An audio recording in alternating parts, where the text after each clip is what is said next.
What's up, my fellow gamers? Welcome back to the channel. It's D Werewolf Gaming back with another Remnant 2 video.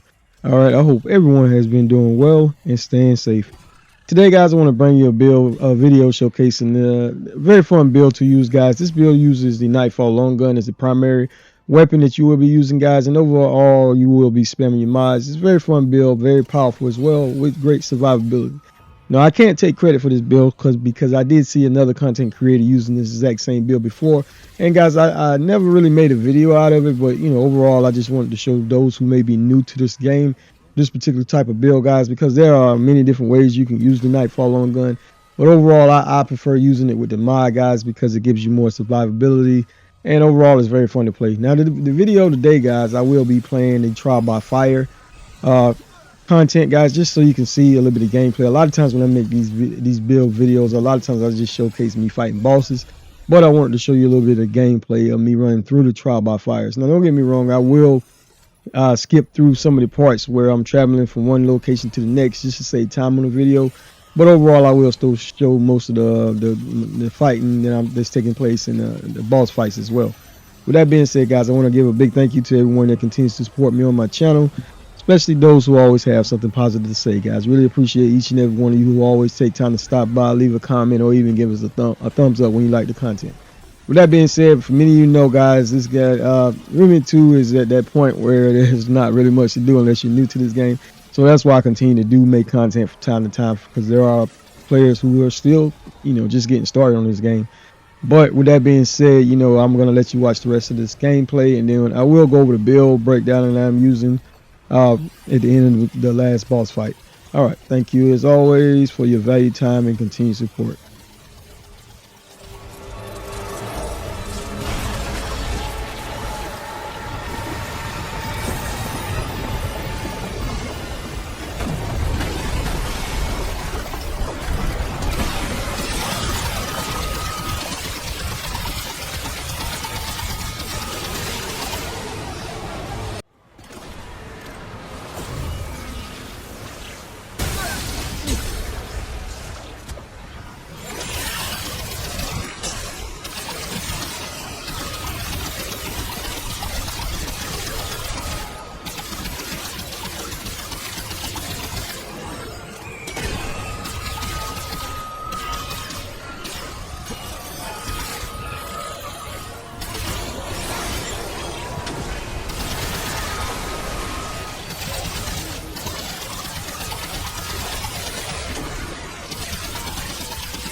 Alright guys, so I hope that was enough gameplay just to show you how powerful and fun this build is. Alright, let me give you a little demonstration of the range.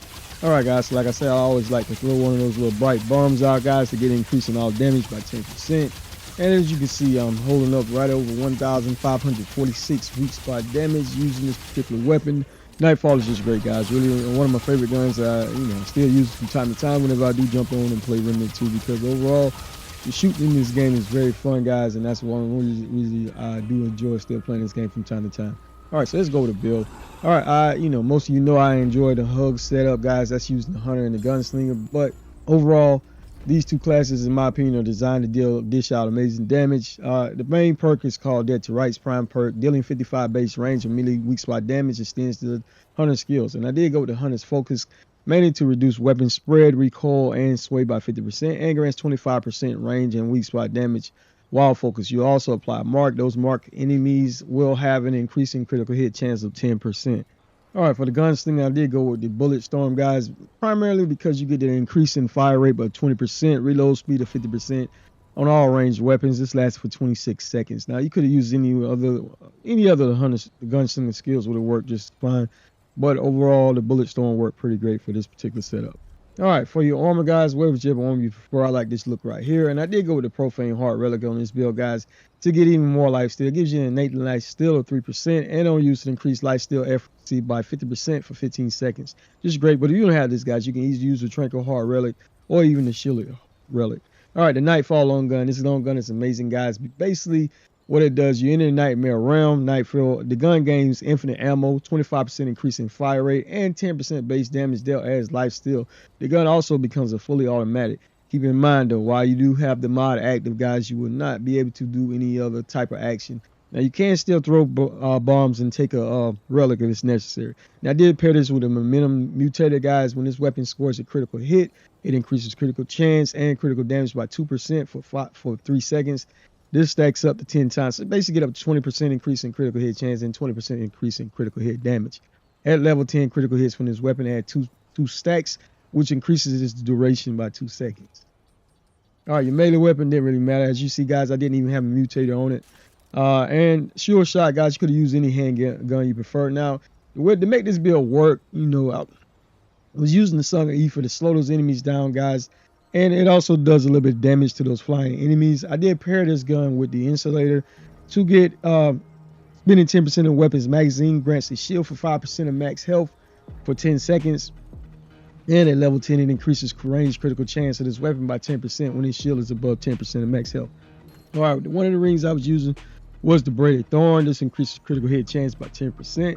And also, guys, you definitely need the Leaking Gemstone. This allows 20% of mod power generation to continue during the active mod. So basically, even while you're using the mod, you will be getting mod power back. And Zaina's Malice, guys. Zaina's Malice is an amazing ring, even though it got nerfed a while ago. But dealing weak spot damage increases weak spot damage by 5% for 5 seconds. Stacks up to 4 times to get a 20% increase in weak spot damage. And a probability cord as well to increase critical damage by 20%. All right, guys, and like I said before, I've shown you many different ways you can use the ticket type of build. Here this time, guys, we are using the reaction chain, and what this does is it increases mod damage by 20%, and activating a mod generates 50% of the mod power spent to the stowed weapon. So basically, guys, you want to go back and forth using one mod on one weapon, then switching, so going back and forth between your primary and secondary weapons using the mod, and that's how you keep the mod going, guys. Just keep the reaction chain basically going. All right, so let's look at my traits. I did use long shot, comes automatically with the hunter, guys. This increases weapon idea range. 10 points in ammo reserve. That comes automatic with the gunslinger. This increases ammo reserves by 50%. Now I did have 10 points in fortify to increase my armor effectiveness by 50%. 10 points in gifted. This increases your skill durations by 30%. They have right at 5 points in regrowth. This increases health regen by 0.75%. They have 3 points in swiftness, guys. That way it can increase movement speed a little bit whenever moving around. They have 10 points in vigor to increase max health by 30. 10 points in spirit to increase mod power generation by 20%. They have 10 points in expertise to reduce skill cooldown by 20%. They have 10 points in bark skin. This reduces all incoming damage by 10%. And I did have 10 points in chakra as well, guys. This increases mod duration by 30%. Extend them, a lot of mod lasts a little bit longer. And I did have 10 points in insight. This automatically generates 10 mod power per second. and 2 points in endurance, which comes automatically with these 2 archetypes. All right, for the Prism guys, I did have critical damage 10%, weak spot damage 15%, with range damage of 10%. All right, that was on the fragment. On the Prism guys, we do got mod power generation 10%. We do got sniper, which is basically range damage plus weak weapon ideal range. Meta, which is weak spot damage plus critical damage. Munitions, which is range crit chance with ammo reserves. Revitalize guys, which is health regeneration with skill cooldown. And the legendary perk on this particular Prism is the sharpshooter, which increases range damage by 60%. Overall, one of my favorite legendary perks to use, guys. I enjoy range builds. I enjoy games with shooting, and this game is perfect for it. It has all of those aspects. Really enjoy it. All right, guys, if you like the build, give it a thumbs up. Thank you for your value time as always. All right, D Werewolf out.